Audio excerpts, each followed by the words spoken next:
আজকে বাসায় ননদ আসবে, তাই শাশুড়ি অনেক কিছুই আয়োজন করতেছে ননদ আর ননদের জামাইয়ের জন্য। আসসালামু আলাইকুম, সবাই কেমন আছেন? আশা করি ভালো আছেন, আমিও ভালো আছি। প্রতিদিনের মতন একটা নতুন ভিডিও নিয়ে আপনাদের সাথে হাজির হলাম। সকাল সকাল ঘুম থেকে উঠেই দেখি শাশুড়ি রান্না চড়িয়ে দিয়েছে, নাস্তা পানি না করি ননদ আর ননদের জামাই আসবে বলে। তো আমি এখানে একটু চা করে নিচ্ছি। আজকে চাটা আমিই বানিয়েছি। আর এই তো শাশুড়ি মা বলল একটু মাংস ভিজিয়েছি, মাংসগুলো ধুয়ে এনে দাও। তো এখানে আমি মাংসগুলো এখনও ছুটে নেই, অনেকক্ষণ লাগায় কিন্তু আমি মাংসটা ছুটিয়েছি।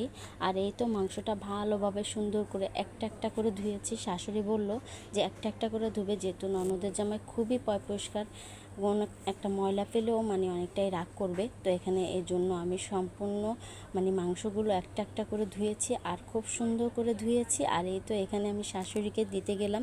শাশুড়িকে দিয়ে আমি দেখি আমার বাচ্চাটা উঠে গিয়েছে, তো ওদের জন্য একটু নাস্তা করে নিব। তো এখানে একটু আমার ছেলেরা যেহেতু খোলা পিঠা খায় না, তো ওদের জন্য একটু জাউ করে নিচ্ছি।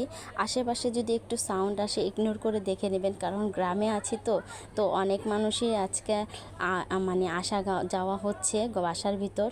তো মেহমান তো আর কম আসতেছে না। তো যেহেতু এখানে গ্রামের বাড়িতে অনেকটাই বাচ্চারা সরষা বাড়া করে। আর এখানে শাশুড়ি দেখি মাংসটা কষিয়ে ভালোভাবে পানিও দিয়ে দিয়েছে। তো আমি একটু লুকায়া টুকায়া ভিডিও টিডিও করেছি, একটু কালো কালো আসবে, একটু মনে কিছু করবেন না। আর এই তো যেহেতু লুকায়া ভিডিও করেছি, আর এই তো এখানে ছোট ছেলেটা বড় ছেলেটাকে মারতেছে। তো ওর একটু জ্বর আসছে বড় ছেলেটার। সবাই আমার বড় ছেলেটার জন্য একটু দোয়া করবেন। আর ছোট ছেলেটা দেখুন কি জ্বালাতন করতেছে। বড় ছেলের তো খুবই শরীরটা খারাপ, ভালোই লাগতেছে না, তবুও ছোট ছেলেটা জ্বালাতন করতেছে, আমি না করতেছি তবুও। আর এখানে দেখি শাশুড়ি মাংস তরকারিটা প্রায় অর্ধেকই হয়ে গিয়েছে, একটু ঝোল শুকাবে। আর মাংসটা যেহেতু একটু শক্ত শক্ত ছিল আর একটু নরম করবে, তো আমি একটু নাড়াদাড়া করে নিচ্ছি আর একটু জাল করে নিচ্ছি। লার্কির চুলা যেহেতু রান্না করে, আর খেতে কিন্তু খুবই মজা হয়।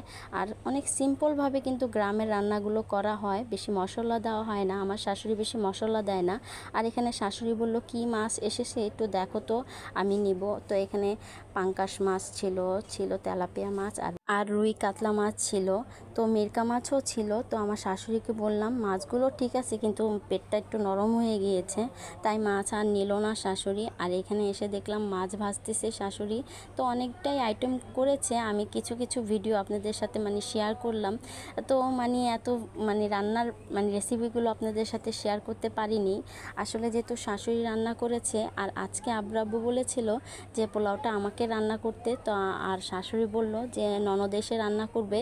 তো ননদ অনেক লেট করে আসছে, তাই শাশুড়ি রান্না করে ফেলেছে। এখানে ভাতও হয়ে গিয়েছে, সাথে ডিমও সিদ্ধ করে নিয়েছে।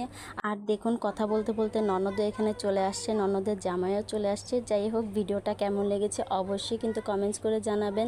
যারা পেজে নতুন আছেন পেজটিকে ফলো দিয়ে আমার পাশে থাকবেন। আর এই তো সবাইকে অসংখ্য ধন্যবাদ। আল্লাহ হাফেজ।